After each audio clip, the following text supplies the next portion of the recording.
Henshin Inspection presents Going Ultra. This is MJ. I'm an author, I'm an artist, I'm an analyzer. Find all my work at mjmunoz.com. Prepare yourself for hard-hitting Ultraman discussion and analysis. Hey there, Ultra fanatics! Just kidding. So, talking about episode SP03 of the special recap episode number 3 of Arc, I don't have a ton to say, but I do have a few things to say, so I'm going to go ahead and say them. So, I like this overall. I enjoyed the commentary. I wish there had been a little bit more commentary because it wasn't quite enough. And like I said previously in the last episode, I believe, I like hearing from EJ, from an MJ through to EJ. I definitely like hearing from him. And I think it was a decent recap. I like seeing Arc in the lay and hanging out on this island skip office. Something EJ actually brought up that I thought was interesting was the use of AI. There's a UP agent at every skip office, and I like, first of all, I don't know if this is actually Tokusatsu, like a Tokusatsu thing or not, but I feel like it is, and I like it, and I'm going to ascribe it to being a Tokusatsu thing, and just say, I love the fact that we have now Marine P, and I don't remember the other UPs, but we have these different UP, alternatives or versions of UP, and it's the same suit, but on this one, they put a silly little, corncob hat, and if that's what that was. And on one of them, she was a girl, so I think they, painted eyelashes or something like that, 3 big eyelashes over the eyes or next to the eyes.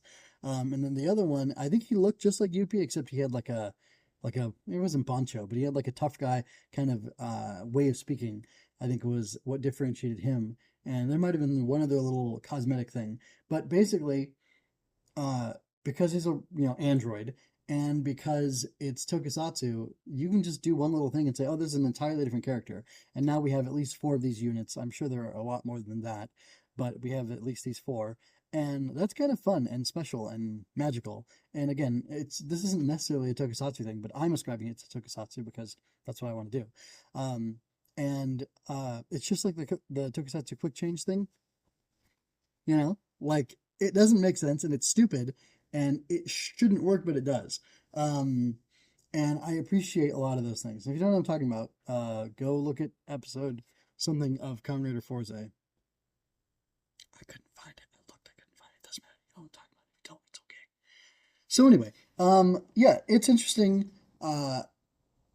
This idea that there's all these AI units that are helping to run Skip, and it's funny to me because I'm a pro AI person, and there's so many people who are anti AI in all these different areas, and it's really funny because even going back to Blazar, and I mentioned this probably in the first or second episode of Arc, even Blazar Zet had that AI agent who was running the base and made the announcement that Mike Dent did the voice work for on the dub, and it's just funny to me that all these people are in my opinion crazy over the problems with AI, and they're not recognizing how cool it is in a lot of stories.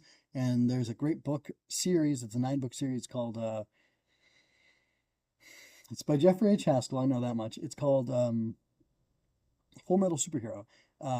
Arsenal is the name of the series. Or Full Metal Superhero, and then it has all these different things Ancient Arsenal and Unstoppable Arsenal, Explosive Arsenal, different subtitles like that. Anyway, in that, this girl creates an AI for herself when she's a kid, 12 or so, and she names him Epic, and they have a relationship, and he's a real character, and he's really cool, and there's a lot of cool stuff going on with them and their relationship, and him being an independent entity, basically, out of her control, and he even makes his own AI, almost like his son, and there's a whole thing in the book series about that, and it's really interesting because, you've got Data from Star Trek, right?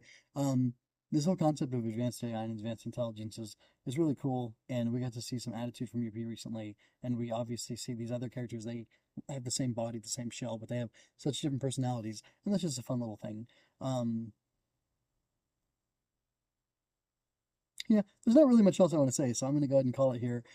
It was fine. It was just, very repetitive because we're all the way at the end of the show, and it was showing stuff from all over the place in the show, and I just find it strange that they do these things, but I can kind of understand, but it doesn't mean I have to like it. So anyway, I'm always going to kind of complain, and the other ones were better because there was more going on with them. There was more commentary, and this one was a little light on commentary, and it was a little disappointing because I'd like to hear more of that.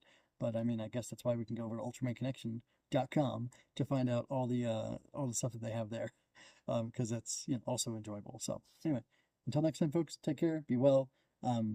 Check out the show notes for everything I have going on, and look out for me to be doing more Ultraman stuff. I'm going to jump back into Kamen Rider Gov after I'm done catching up with Arc, and when that's over, I have plans for what I'm going to do next with Ultraman, and I think you're going to enjoy them.